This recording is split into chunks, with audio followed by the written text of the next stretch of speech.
Jadi KK itu bisa menjadi dasar untuk pendaftaran. Hanya kami berharap kepada seluruh warga masyarakat memang yang belum memiliki KTPL ini untuk segera berkoordinasi dengan Capil setempat untuk segera mendapatkan KTPL-nya.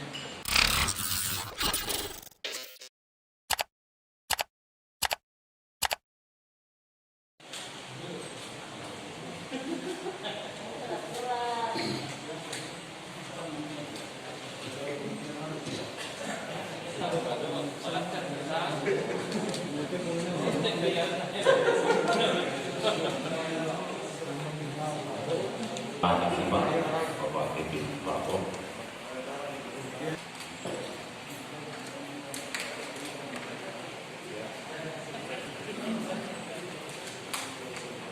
Baik seluruh yang ada terlibat penetapan dan ya demikian. Assalamualaikum warahmatullahi wabarakatuh. Dari Capil bahwa 4.830 itu belum melakukan perekaman, belum ber-KTPL. Bagaimana juga dari sisi data KPU Majene sendiri seperti apa? Terkait masalah proses pendaftaran itu akan tetap terakomodir dalam daftar pemilih karena dia memiliki identitas kependudukan, salah satunya adalah KK. Jadi KK itu bisa menjadi dasar untuk pendaftaran.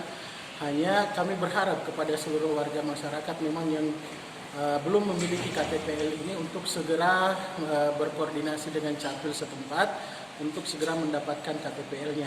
Jadi 4.000 lebih itu sudah masuk dalam daftar pemilih. Tinggal kemudian kami harapkan kepada seluruh masyarakat untuk tetap mengambil KTPL-nya dan mendaftarkan dirinya ke Capil untuk mendapatkan KTPL.